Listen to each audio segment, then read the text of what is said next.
Bismillahirrahmanirrahim. Assalamualaikum warahmatullahi wabarakatuh. Izin perkenalkan diri, saya Najwa Rahmaniyah Hidayah dengan NIM 12340700117. Program studi Manajemen Haji dan Umroh Fakultas Dakwah dan Komunikasi semester 4. Di sini video ini dibuat untuk memenuhi ujian akhir semester mata kuliah bimbingan manasik haji dan umroh. Langsung saja, yang pertama ada syarat wajib haji. Syarat haji dan umroh. Syarat haji dan umroh ini sama, yang pertama Islam, balik, berakal, kemudian merdeka dan juga istitoah. Kemudian ada rukun haji dan umroh. Rukun haji dan umroh ini berbeda. Yang pertama rukun haji yaitu adalah niat ihram, kemudian wukuf di Arafah, kemudian tawaf ifadah, kemudian sa'i, tahallul, dan juga tertib. Nah, untuk rukun umroh ini dari niat ihram, langsung tawaf ifadah, kemudian sa'i, dan juga melaksanakan tahallul. Nah, perbedaannya di sini adalah wukuf di Arafah. Kalau haji melakukan wukuf di Arafah, kalau umroh tidak melakukan wukuf di Arafah. Kemudian ada wajib haji dan umroh. Nah, wajib haji dan umroh ini wajib jika dilakukan, namun jika tidak dilakukan wajib hajinya tetap sah, namun harus membayar dam. Nah, ini karena yang pertama adalah niat ihram dari mikot, kemudian ada mabit di Musdalifah, mabit di Mina, ada melontar jumroh, kemudian ada tawaf wada, dan juga menjauhi larangan ihram. Jadi kalau misalkan tidak melakukan hal-hal tersebut yang disebutkan, maka wajib baginya untuk dam atau bayar fidyah. Nah, kemudian ada wajib umroh. Kalau wajib umroh ini cuma dua. Nah, yang pertama adalah niat ihram dari mikot, kemudian yang kedua adalah menjauhi larangan ihram. Nah, kemudian di sini ada doa-doa haji dan umroh. Yang pertama ada doa talbiyah, labbaik Allahumma labbaik, labbaik la syarika laka labbaik, innal hamda wan ni'mata laka wal mulk la syarika lak. Kemudian ada doa ketika memasuki tanah suci Mekah. Allahumma zid hadza baita tashrifan wa ta'ziman wa takriman wa mahabatan wa zid man syarrafahu wa 'azamahu wa karramahu mimman hajjahu aw i'tamarahu tashrifan wa ta'ziman wa takriman wa birran. Kemudian ada doa ketika memasuki tanah suci Madinah, yaitu Allahumma yaitu Allahumma hadza haram. Salah. Yang pertama ada doa ketika memasuki tanah suci Mekah. Yang pertama Allahumma hadza haramuka faharrim lahmi wa dami wa syari wa bashari wa aminni min adzabika yauma tab'atsu ibadak waj'alni min auliyaika wa ahli ta'atik. Itu memasuki kota suci Mekah. Kemudian ada doa ketika memasuki kota suci Madinah, yaitu Allahumma hadza haramu rasulika faj'alhu li wiqayatan minan nari wa amanatan minal adzabi wa su'il hisab. Kemudian ada doa ketika dalam perjalanan atau ketika sudah dalam perjalanan, yaitu Bismillahi majreha wa mursaha inna rabbi laghafurur rahim subhanalladzi sakhkhara lana hadza wa ma kunna lahu muqrinina wa inna ila rabbina lamunqalibun.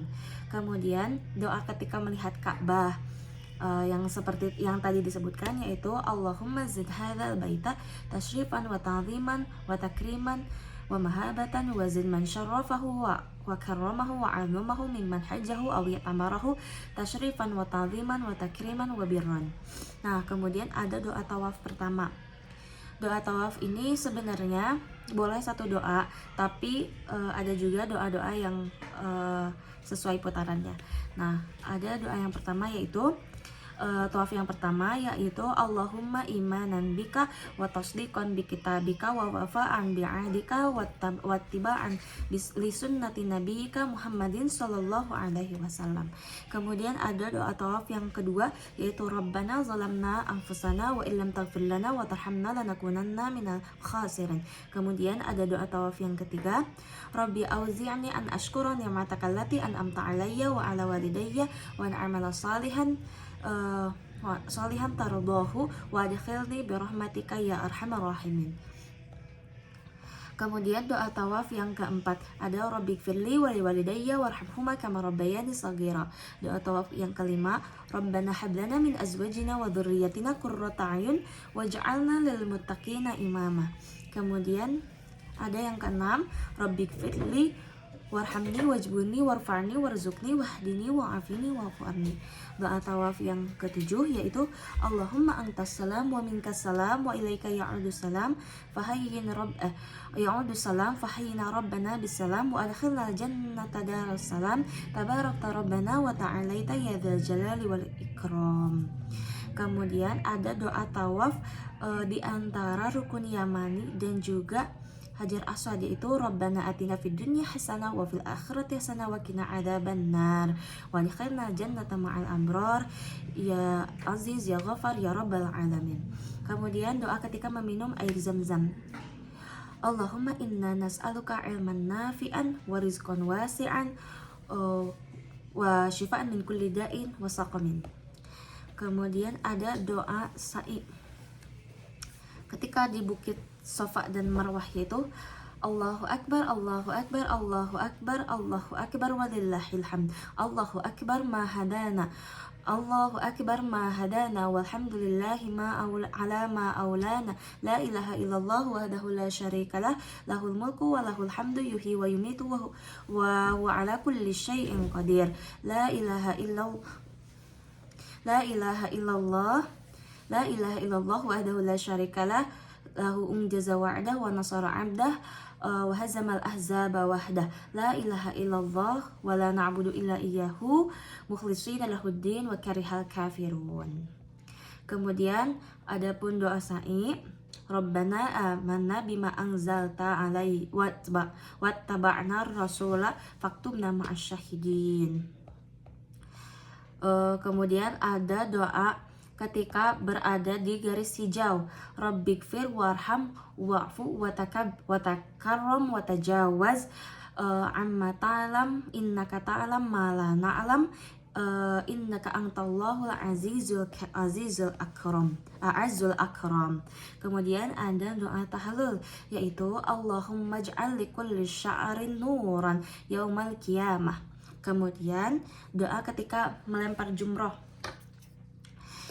Bismillahi Allahu Akbar rajman lisyayatin waridan lirrahman Allahumma ja'al hajjan mabruran wa sa'yan mashkuran. Nah, sekian yang saya sampaikan dari doa-doa. Selebihnya mungkin saya belum tahu. Nah, belum hafal. Kemudian ada rangkaian haji di Ar-Muzna yaitu pada tanggal 8 sampai 13 Zulhijjah. Nah, di sini pada tanggal 8 Zulhijjah ini adalah harinya Tarwiyah. Nah, Tarwiyah ini berlangsung di Mina. Jadi ketika pagi hari setelah melaksanakan umroh maka dimulailah haji. Hajinya ini namanya haji tamatu. Nah, jamaah memakai kain ihram dari mes atau dari hotel pada pagi hari sampai di Mina itu sekitar zuhur. Nah, pada waktu di Tarwiyah ini, pada waktu di Mina ini, jamaah boleh melakukan sholat zuhur, asar, maghrib, isya itu secara qashar karena dalam keadaan musafir, tapi tidak dijamak. Nah, kemudian Tarwiyah ini tidak wajib, jadi untuk yang uzur seperti sakit atau sudah usia lanjut ataupun ada disabilitas juga tidak boleh karena hukumnya sunnah muakkadah, jadi bukan wajib dan juga bukan salah satu rukun haji. Nah, kemudian pada tanggal 9 Zulhijjah, pada tanggal pada hari tarwiyah itu jamaah mabit di Mina ya teman-teman. Kemudian pada tanggal 9 Zulhijjahnya pada pagi hari jamaah melakukan perjalanan ke Arafah. Nah di Arafah ini di Arafah ini pada sholat zuhur dan asar ini di jamaah takdim. Nah di sana ada khutbah Arafah yang harus khutbah Arafah. Nah kemudian pada di sana itu waktu wukuf di Arafah ini dari zuhur sampai maghrib. Nah di sana jamaah memperbanyak zikir, kemudian sholawat, kemudian bermunajat gitu, istighfar dan lain-lain. Kemudian wukuf di Arafah ini hukumnya wajib ya, karena kalau misalkan ditinggalkan ya hajinya tidak sah, karena wukuf di Arafah ini adalah salah satu rukun haji. Nah kemudian pada malam hari 10 Zulhijjah atau 10 Zulhijjah pada malam 10 Zulhijjah atau setelah dari Arafah itu kan sampai maghrib. Nah dari setelah maghrib ini jamaah langsung melakukan perjalanan ke Muzdalifah. Nah di Muzdalifah ini berarti kehitung tanggal malam 10 Zulhijjah ya. Nah di Muzdalifah ini karena jamaah melakukan perjalanan, maka pada sholat maghrib dan isyanya itu di jamak qashar. Nah kemudian di Muzdalifah ini atau jamaknya jamak takhir ya. Nah kemudian di sana mabit di Muzdalifah. Nah kemudian selama di Muzdalifah ini jamaah harus mengumpulkan bebatuan. Nah untuk yang mengikuti selama 3 hari untuk lontar jumrohnya untuk 3 hari maka jamaah mengambil 49 batu. Nah untuk jamaah yang melakukan nafar sani itu atau 4 hari itu 70 batu totalnya. Nah kemudian di sini juga ada yang namanya murud, terus ada juga namanya tanazul. Nah ini adalah salah satu keringanan bagi jamaah yang ada uzur syariat seperti sakit atau sakit, usia lanjut atau juga disabilitas. Nah ini mereka boleh diberikan keringanan untuk tidak melakukan mabit, jadi boleh langsung keluar dari Muzdalifah ini. Terus bisa juga langsung melontar jumroh. Nah kemudian pada tanggal 10 Zulhijjah atau pada hari Idul Adha di sini jamaah melakukan lontar. Nah tapi lontar jumrohnya ini hanya satu, yaitu jumroh Aqobah. Nah kemudian tanggal 10 Zulhijjah ini kan Idul Adha ya. Jadi ketika umat Islam menyembelih gitu, berkurban. Nah para jamaah juga di sana adalah waktunya untuk membayar dam atau menyembelih dam, karena kan di sana hajinya haji tamatu, jamaah melaksanakan haji tamatu, jadi wajib untuk melakukan dam berupa kurban 1 ekor kambing. Nah kemudian pada hari 10 Zulhijjah itu juga melakukan tahallul awal.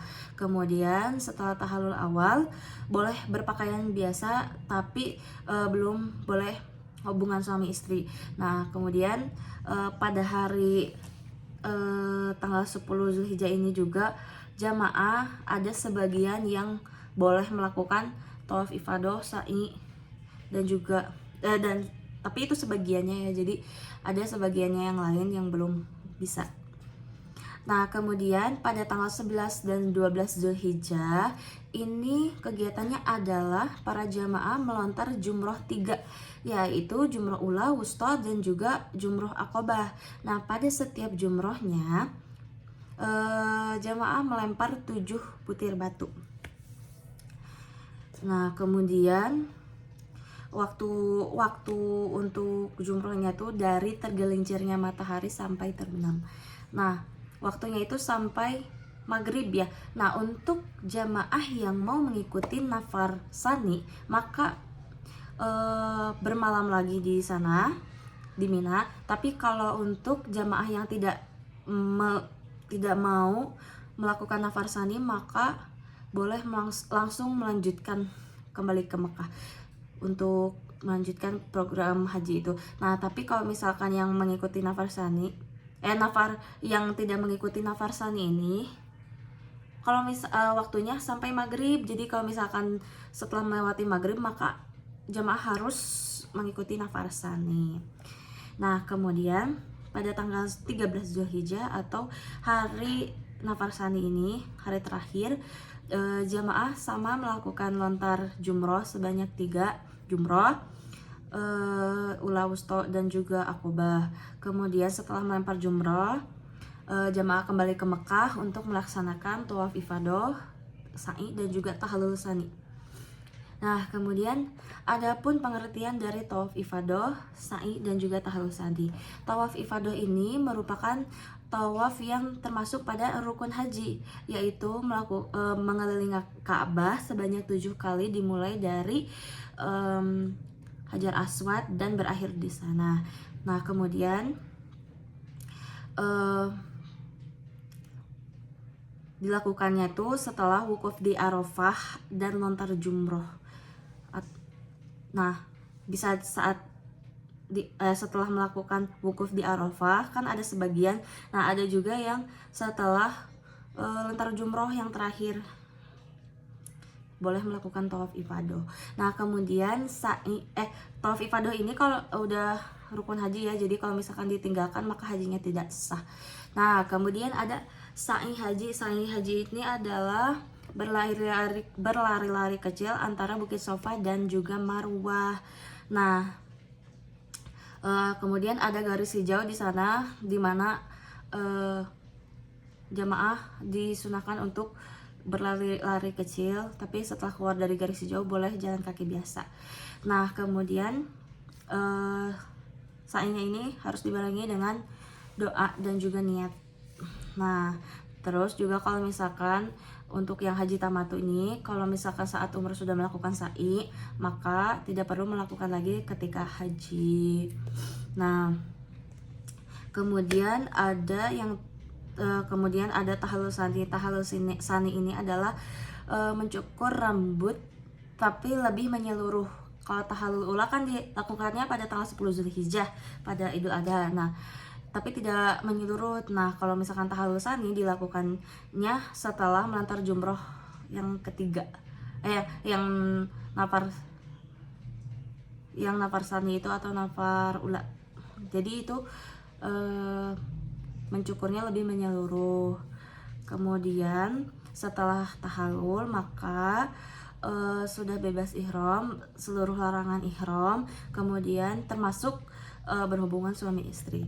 Kemudian adapun tanggal dan mekanisme tarwiyah. Nah, tarwiyah ini sebenarnya hukumnya adalah sunnah muakkadah, jadi tidak diwajibkan, tapi sunnah muakkadah karena Nabi Muhammad juga Rasulullah juga melakukan tarwiyah ini mabit di Mina. Nah, pada tanggal berapa sih? Pada tanggal 8 Zulhijjah. Nah, tapi tidak dianjurkan atau diperbolehkan untuk tidak mengikuti bagi jamaah yang mempunyai uzur syariat seperti sakit, kemudian usia lanjut ataupun disabilitas. Jadi tidak untuk memaksakan diri. Nah, kemudian adapun cara praktik memakai kain ihram. Nah, memakai kain ihram ini sebenarnya kain ihram ini ada dua, yaitu izar sama rida. Nah, kalau izar itu yang dipakai di bawah, yaitu dari pinggang atau dari pinggang sampai bawah itu pakainya seperti memakai sarung. Namun biasanya di sebelah kanannya itu dikeluarkan sedikit untuk menjadi pegangan untuk yang bersuami istri. Nah, kemudian kalau yang di atas itu rida namanya. Nah, rida ini kainnya ada dua model. Yang pertama boleh disilang, kemudian menutup pundak kalau misalkan tidak sedang tawaf. Nah, kalau misalkan sedang tawaf maka dibuka salah satunya, yaitu sebelah kiri dibuka. Nah, kemudian kain ihram ini kalau untuk laki-laki tidak boleh ada jahitan apapun, termasuk celana dalam, celana ataupun kaos dalam, apapun itu. Nah, makanya untuk biar kuat, banyak juga yang memakai sabuk saat ihram, sabuk yang bisa menjadi tas gitu. Nah, terus kalau misalkan untuk perempuan itu bebas asalkan syar'i dan tidak ngetat, pakaian yang ketat. Nah, kemudian ada permasalahan dam. Dam ini adalah denda apabila meninggalkan apabila yang pertama melakukan haji tamattu atau qiron, kemudian yang kedua melanggar ihram, dan yang ketiga meninggalkan wajib haji. Nah, contohnya apa? Yaitu yang melakukan haji tamattu atau umroh dulu sama haji qiron, kemudian yang tidak mabit di Musdalifah, yang tidak mabit di Mina, kemudian yang tidak melontar jumroh, kemudian yang melarang ihram, kemudian memakai parfum atau memotong rambut saat ihram itu harus itu dikenakan dam. Nah, kemudian ada yang terakhir adalah materi bimsik yang sesuai dengan Undang-Undang Pasal 60 Undang-Undang Nomor 8 Tahun 2019. Nah, ini di sini menyatakan bahwa pemerintah dan penyelenggara ibadah haji khusus bertanggung jawab penuh atas bimbingan manasik haji. Nah, adapun materi bimsik yang mencakup adapun materi bimsik ini mencakup syarat rukun wajib haji, kemudian ada kesehatan haji, kemudian ada kesehatan fisik dan mental, kemudian ada dokumen, kemudian ada prosedur perjalanan, kemudian juga ada peraturan Arab Saudi, ada juga etika dan dakwah. Jadi materi bimsik itu harus mencakup semuanya di situ supaya sesuai dengan undang-undang. Begitu mungkin yang dapat saya sampaikan. Terima kasih. Wassalamualaikum warahmatullahi wabarakatuh.